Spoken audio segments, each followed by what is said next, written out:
പിതാവിന്റെയും പുത്രന്റെയും പരിശുദ്ധാത്മാവിന്റെയും നാമത്തിൽ ആമേൻ. എൻ്റെ പ്രിയപ്പെട്ടവരെ, ഡിസംബർ 21 ഞായറാഴ്ച. അമ്മേ പരിശുദ്ധ അമ്മേ, അമ്മേ പരിശുദ്ധമേ, ദൈവമാതാവേ, കൃപാസനത്തിലൂടെ ഞങ്ങളുടെ ദേശത്തിനും അമ്മ മധ്യസ്ഥം തേടി തന്ന എല്ലാ അനുഗ്രഹങ്ങൾക്കും കൃപകൾക്കും ഞങ്ങളിപ്പോൾ ഹൃദയം നിറഞ്ഞ നന്ദി പറയുന്നു. അമ്മേ പരിശുദ്ധമേ, ദൈവമാതാവേ, 2004 ഡിസംബർ 7 ഉച്ചകഴിഞ്ഞ് 2:30 കൃപാസനത്തിൽ സംഭവിച്ച അമ്മയുടെ പ്രത്യക്ഷപ്പെടലിനെ കുറിച്ച് തിരുസഭയ്ക്ക് സമർപ്പിച്ചിരിക്കുന്ന പഠനരേഖകളുടെ മേൽ സഭാത്മകമായ പഠനം ആരംഭിക്കുവാൻ ഞങ്ങൾ പ്രാർത്ഥിക്കുന്നു. അമ്മേ പരിശുദ്ധമേ, ഭൂസ്വർലോകങ്ങളുടെ രാജ്ഞിയായ അങ്ങേയ്ക്ക് ഭൗമസംരക്ഷണത്തിനായി പ്രപഞ്ചപ്രകൃതിയെ തന്നെ തിരുസഭ പ്രതിഷ്ഠിക്കുവാൻ ഈ പ്രത്യക്ഷീകരണം വഴി ഇടയാക്കണമേ. പരിശുദ്ധമേ, ജപമാല മാതാവേ, സകല കൃപാസനം പ്രാർത്ഥനയോടും ചേർത്ത് ഞങ്ങളിപ്പോൾ പ്രാർത്ഥിക്കുന്ന ഈ കുടുംബത്തിന്റെ പ്രത്യേക നിയോഗം പറ മക്കളെ.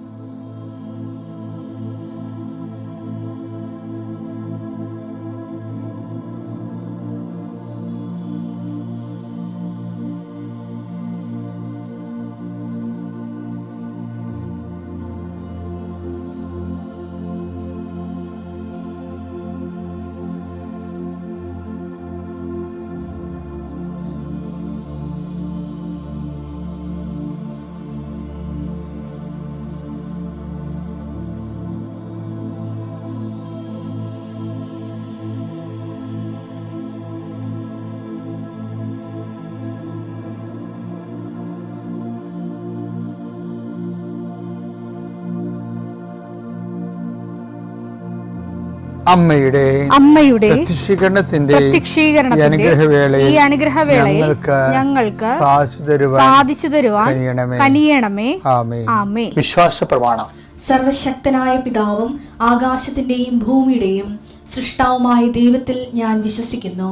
അവിടുത്തെ ഏകപുത്രനും ഞങ്ങളുടെ കർത്താവുമായ ഈശോമിശിഹായിലും ഞാൻ വിശ്വസിക്കുന്നു.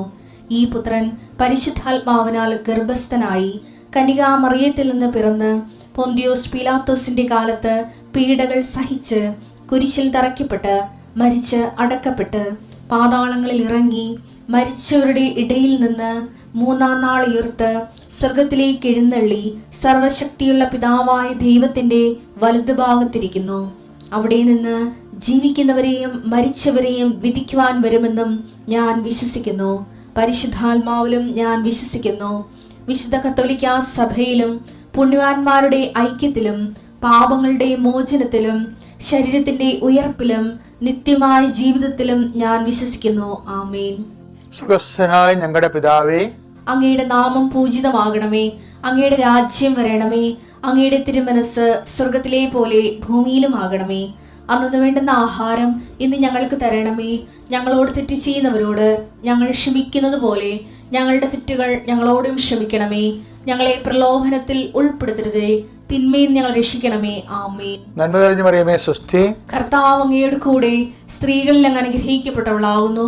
അങ്ങയുടെ ഉദരത്തിൻ ഫലമായി ഈശോ അനുഗ്രഹിക്കപ്പെട്ടവനാകുന്നു. പരിശുദ്ധ മറിയമേ, തമ്പുരാന്റെ അമ്മേ, പാപികളായ ഞങ്ങൾക്ക് വേണ്ടി ഇപ്പോഴും ഞങ്ങളുടെ മരണസമയത്തും തമ്പുരാനോട് അപേക്ഷിക്കണമേ. ആമേൻ. കർത്താവിന്റെ ഉന്നതമായ നാമത്തിന് സ്വസ്ഥം ചെയ്യുന്നു. കർത്താവിന്റെ വിശുദ്ധ പൗരോഹിത്യത്തെ മഹത്വപ്പെടുത്തണമേ. കർത്താവ് സഭയിലുള്ള സാന്നിധ്യം പ്രകടമാക്കണമേ. 39 വർഷം ഞാൻ അർപ്പിച്ച കൃപാനയുടെ യോഗ്യതയായി കൃപാസ്ഥാന ജീവനോടെ പ്രത്യക്ഷപ്പെട്ട മാതാവിൻ്റെ മധ്യസ്ഥത്തിലെ ഈശോനാമത്തിൽ പ്രാർത്ഥിക്കുന്നു. മാതാവേ, ഒത്തിരി ആഗ്രഹിച്ചാണ് രാവിലെ എഴുന്നേറ്റ് വരണം മക്കൾ. അവരുടെ രോഗങ്ങളെ നീ ഏറ്റെടുക്കണമെന്ന് പ്രാർത്ഥിക്കുന്നു. അവരെ നീ സാന്ത്വനപ്പെടുത്തണം. പ്രത്യേകിച്ച് ശാരീരികമായ അവശതകളും രോഗങ്ങളും പരുക്കളും പൊറുക്കാത്ത മുറിവുകളും ഉള്ളവർ കർത്താവെ, അവരെ ഈ പ്രഭാതത്തിൽ അങ്ങ് സ്പർശിക്കണേ ഈശോയെ. കർത്താവെ, ചിലരൊക്കെ ഒരു ദിവസമെങ്കിലും ഒന്ന് ശരീരത്തിന് രോഗമില്ലാതിരുന്നെങ്കിലും ആഗ്രഹിക്കുന്ന രോഗികളാണ്. കർത്താവെ, കണ്ണീരോടെ പ്രാർത്ഥിക്കുന്നു, അവരെ നീ കൈവിട്ട് കളയരുത്.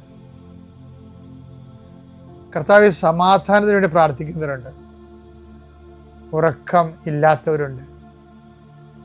കർത്താവ്, ഒരു വീട്ടിൽ തന്നെ താമസിച്ചിട്ട് എല്ലാവരും പരോക്ഷമായിട്ടും പ്രത്യക്ഷമായിട്ടും ഒക്കെ അവഗണിക്കുകയും ഗ്രൂപ്പുകൾ ഉണ്ടാക്കുകയും അതിൻ്റെ ആ ഗ്രൂപ്പിൽ പെടാത്തതിൻ്റെ പേരിൽ ഞെരുക്കപ്പെടുകയും ചെയ്യുന്നവരുണ്ട്. അത്രയും വലിയ തിന്മയുടെ ഭവനത്തിൽ നിന്ന് എവിടെയെങ്കിലും ഓടി ഒളിച്ചാൽ മതിയെന്ന് ഓർത്ത് വിഷമിക്കുന്നവരുണ്ട്. ഈശോയെ, അങ്ങനെ ഒറ്റപ്പെട്ടു പോയവരെ നീ താങ്ങിയെടുക്കണമേ എന്ന് പ്രാർത്ഥിക്കുന്നു. കർത്താവേ, ജപ്തി നടപടികൾ, സാമ്പത്തിക ബാധ്യതകൾ, കർത്താവെ, ഇറങ്ങിക്കൊടുക്കണമെന്ന് പറഞ്ഞിരിക്കുന്നവർ, പൈസ അടക്കാൻ പറഞ്ഞിരിക്കുന്ന ഡേറ്റുകൾ, പൈസ കൈ തികയാത്തവർ, പൂർണ്ണമായിട്ടും ഇല്ലാത്തവർ, അവരെയൊക്കെ നീ സന്ധിക്കണം. കർത്താവെ, ഞങ്ങൾ 39 വർഷം അർപ്പിച്ച കുർബാനയുടെ യുഗതിയെ കൃപാസ്ഥാനത്താരെ ജീവനോടെ പ്രത്യക്ഷപ്പെട്ട മാതാവിൻ്റെ മധ്യസ്ഥത്തിൽ ഉടമ്പടിയെടുത്ത് പ്രാർത്ഥിച്ച 10,000-കണക്കിന് മക്കള് നടത്തിയ രാത്രിയും പകലും മഴയത്തും വെയിലത്തും നടത്തിയ പരിശുദ്ധ പ്രവർത്തനത്തിൽ യോഗ്യതയായി കർത്താവെ, കൃപ കുറഞ്ഞിട്ടുള്ള മക്കള് ഈ പ്രാർത്ഥന കൂടുമ്പോൾ അവരുടെ കഴിവ് കൊണ്ടോ സ്വാധീനം കൊണ്ടോ ഇതിന് തീരുമാനം ഉണ്ടാകത്തില്ല എന്ന് അവർക്കറിയാമായിരുന്നിട്ട് ആരും ഞങ്ങളെ സഹായിക്കും, ആരെങ്കിലും കർത്താവ് നീ എന്നെ അയക്കണമേ, ആരെങ്കിലും ഞങ്ങളുടെ കുടുംബത്തിലേക്ക് അയക്കണമേ, ബന്ധുക്കളോ സ്വന്തപ്പെട്ടവരോ ആരും ഇല്ലല്ലോ, ഇടപ്പോക്കാരും കാണുന്നില്ലല്ലോ, ആരെങ്കിലും അയക്കണമേ കർത്താവേ, മാതാവേ, നിന്റെ ദൂതയായി ആരെങ്കിലും ഈ വിഷയത്തിൽ അയക്കണമേ എന്ന് പ്രാർത്ഥിക്കുന്ന മക്കൾക്ക് ഇന്ന് 12 മണിക്കുള്ളിൽ ആളെ കിട്ടാൻ പരിശുദ്ധ ദേവമാതാവിൻ്റെ മധ്യസ്ഥയിൽ പ്രാർത്ഥിക്കുന്നു. പരീക്ഷ കുഞ്ഞുങ്ങളെ, പരീക്ഷ എഴുതി കഴിഞ്ഞവർ, നല്ല റിസൾട്ട് പ്രതീക്ഷിക്കുന്നവർ, കർത്താവ്, അവസാനത്തെ പരീക്ഷയ്ക്ക് എഴുതിയിട്ട് ഇനി എഴുതാൻ കാശുമില്ല, എഴുതി പരീക്ഷ എഴുതി നാണം കെട്ടവരുണ്ട്. ഈശോയെ, CA പരീക്ഷ പോലുള്ള പരീക്ഷകൾ 9ഉം 10ഉം ഒക്കെ എഴുതി അവർക്ക് തന്നെ നിക്കക്കളിയില്ലാതിരിക്കുന്നവരുണ്ട്. അവരെ ഈ ഒറ്റ പ്രാർത്ഥന കൊണ്ട്, അവരുടെ കഴിവല്ല, ഉടമ്പടി പ്രവർത്തിക്കേണ്ട മനുഷ്യൻ്റെ കഴിവിലല്ല, not by merit but by ഗ്രേസിലാണ്. ആ ഗ്രേസിൻ്റെ ശക്തി യേശുക്രിസ്തുവിൻ്റെ വിശുദ്ധ രക്തത്തിൽ നിന്നാണ് കൃപയുണ്ടാവണമെങ്കിൽ അത് കർത്താവിൻ്റെ സൗജന്യ ദാനമാണെന്ന് മനസ്സിലാക്കിക്കൊണ്ട് കർത്താവിൻ്റെ കൃപയുടെ ശക്തിയാൽ നിൻ്റെ എല്ലാ അപാകതകളും, എല്ലാ പരിചയക്കുറവുകളും, എല്ലാ പരാധീനതകളും പോരായ്മകളും യേശുനാമത്തിൽ പരിഹരിക്കപ്പെടുകയും നീ യേശുനാമത്തിൽ സൗഖ്യപ്പെടുകയും യേശുനാമം സമാധാനപ്പെടുകയും ചെയ്യട്ടെ. നിത്യപിതാവും പുത്രനും പരിശുദ്ധാത്മാവായ സർവേശ്വരനെ എന്നേക്കുമേ. ഇന്നൊരു രസമുണ്ടായേ.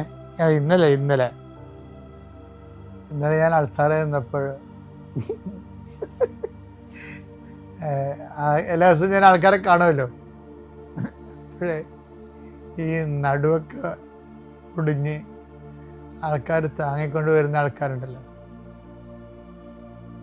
അവരെ കണ്ടപ്പോൾ എനിക്ക് പ്രത്യേക കരുണ തോന്നിയവരോട് ഞാൻ അവരുടെ കാര്യം ആദ്യം സാധിച്ചു കൊടുത്തു. അവരെ കാര്യമായിട്ട് പരിഗണിച്ച് അവർ സൈത്ത് പൂശി ഈശോയുടെ നാമത്തിൽ പ്രാർത്ഥിച്ച് അവർ നിർത്തി കഷ്ടപ്പെടുത്താതെ പറഞ്ഞു വിട്ടു. അപ്പം എൻ്റെ ഉള്ളിൽ ചിരി വരുന്നുണ്ട്. അത് ഞാൻ എന്നെ തന്നെ ആക്ഷേപിച്ചതാണ് ശരിക്കും. കാര്യം ഈ കൃപാസനത്തിൽ ആൾത്താരുടെ തിരക്ക് കാരണം ഞാൻ എല്ലാവരും ഒരുപോലെയാണ് പരിഗണിച്ചു പോണത്. ചില ആൾക്കാരെ പ്രത്യേകിച്ച് അങ്ങനെ പരിഗണിക്കരുത്. കാര്യം വെച്ച് കഴിഞ്ഞാൽ വിഷയം എന്ന് പറഞ്ഞാലേ, നമുക്ക് കൃപാസനം ടോക്കിൻ്റെ തന്നെ ഒരു രീതി എന്ന് പറയുന്നത് എന്താണ്, കസ്റ്റമർ കെയർ ചെയ്യത്തില്ല ഞങ്ങളാരും. കൃപാസനത്തിൽ വന്ന് എനിക്ക് മനസ്സിലാവും, ഈ ബിസിനസ് സെൻറ്ററിലാണ് കസ്റ്റമർ കെയർ നടത്തുന്നത്. അപ്പോൾ ആ ചേട്ടാ ഇരിക്കും, ചേട്ടാ സുഖമാണ്, ചേട്ടാ വെള്ളം വേണം കുടിക്കാൻ, ആ പോണവരെ അവരെ പിന്തിരിഞ്ഞുകൊണ്ട് അവരെ പാമ്പർ ചെയ്തുകൊണ്ട് നടക്കും. ഇങ്ങനെ ഒരു കെയർ നിങ്ങൾക്ക് കൃപാസനത്തിൽ കിട്ടത്തില്ല, എനിക്കറിയാമല്ലോ. പക്ഷേ അതിന് പകരം വേറെ ഒരു കെയർ കിട്ടും. അത് റഫായിട്ടുള്ള കെയറാണ്. എന്താണ് കാര്യം? കവനൻ കെയർ. കവനൻ്റെ കാര്യത്തിൽ ഞങ്ങളൊരു കോംപ്രമൈസ് ചെയ്യില്ല. ചില ആൾക്കാർ വന്ന് ചോദിക്കും,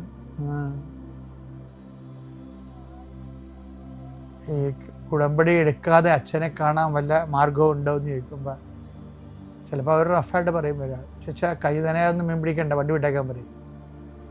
അതിൻ്റെ ഞങ്ങൾ എന്താ ഉദ്ദേശിക്കുന്നത് വെച്ച് കഴിഞ്ഞാൽ, ആ കവനൻ്റ് എന്ന് പറയുന്ന ദൈവം എത്രയോ ജനങ്ങനത്തെ ലോകത്തുണ്ടായിരുന്നു. ഇതിനൊക്കെ ലക്ഷക്കണക്കിന് മനുഷ്യർ അത് അനുഭവിച്ചു. ഇന്നും എന്തുമാത്രം അക്രൈസ്തവരാണ് അൾത്താരയിൽ ഇന്നലെ കരഞ്ഞുകൊണ്ട് സാക്ഷ്യം പറയണ ദൈവത്തെ അനുഭവിച്ചിട്ട്. അതൊക്കെ ഓർക്കുമ്പോഴേ, അതായത് ഒരു ദിവസം ഇന്നലെ കിട്ടിയ ഒരു സാക്ഷ്യം എന്നറിയാമോ? അതായത് ഒരു ചേച്ചിയുടെ ഒരു പ്രധാനപ്പെട്ട വിഷയം, അവരിങ്ങനെ തുപ്പി നടക്കും, ഭക്ഷണം കഴിക്കത്തുമില്ല.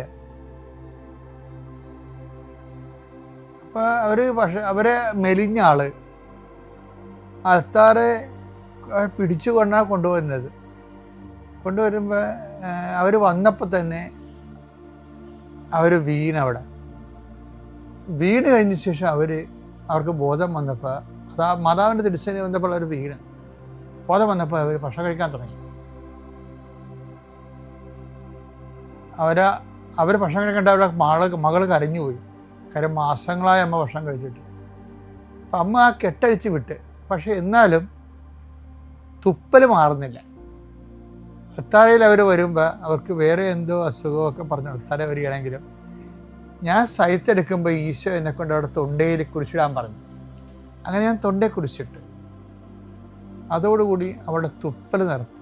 എത്രയോ വർഷങ്ങളുടെ തുപ്പലാണ്, ഭക്ഷണം കഴിക്കാതെ. അപ്പോൾ ഇത് കാണുമ്പോൾ, ദൈവത്തിനെ അനുഭവിച്ച് കഴിയുമ്പോൾ ആ മകള് കരഞ്ഞുകൊണ്ടാണ് സാക്ഷ്യം പറയുന്നത്, കരഞ്ഞുകൊണ്ട്.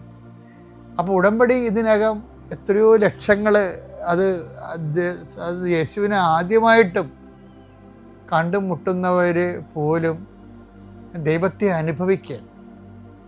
അപ്പം ദൈവത്തെ അനുഭവിക്കുമ്പോൾ ഞങ്ങളെപ്പോഴും ചെയ്യണത് എന്താണ്? ഞങ്ങൾ കസ്റ്റമറിനെ കെയർ ചെയ്യത്തില്ല, പക്ഷെ കവനൻ്റെ കെയർ ചെയ്യും. ആദ്യം നിങ്ങൾ ദൈവരാജ്യത്തെയും അതിനെ നീതിയെയും കുറിച്ച് തന്നെ അന്വേഷിക്കുക. അതാണ് കവനൻ കെയർ എന്ന് പറയുന്നത്.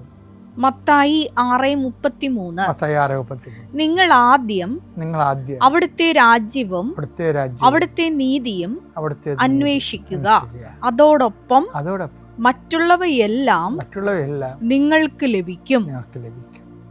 കവനന്റെ കൃത്യവും വൃത്തിയായിട്ട് എടുക്കാൻ വേണ്ടി, അത് ജീവിക്കാൻ വേണ്ടി ഞങ്ങൾ ഞങ്ങളെ ട്രെയിൻ ചെയ്യും. പിന്നെ കവനനെ തെറ്റിക്കുന്നവരോട് വളരെ ശാസനാപൂർവ്വം സംസാരിക്കും.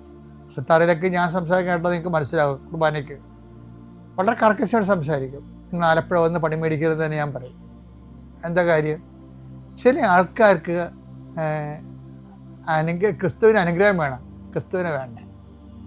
അപ്പം ഞങ്ങൾ ദൈവമാണെങ്കിലും ക്രിസ്തുവിൻ്റെ കൂടെ അനുഗ്രഹം കൊടുക്കത്തുള്ളൂ. ഞങ്ങൾക്ക് ഏൽപ്പിച്ചിരിക്കുന്ന ജോലി അത് തന്നെയാണ്. അതുകൊണ്ട് ഞങ്ങളും ക്രിസ്തുവിൻ്റെ കൂടെ മാത്രമേ അനുഗ്രഹം കിട്ടാനുള്ള സാഹചര്യം ഉണ്ടാക്കത്തുള്ളൂ.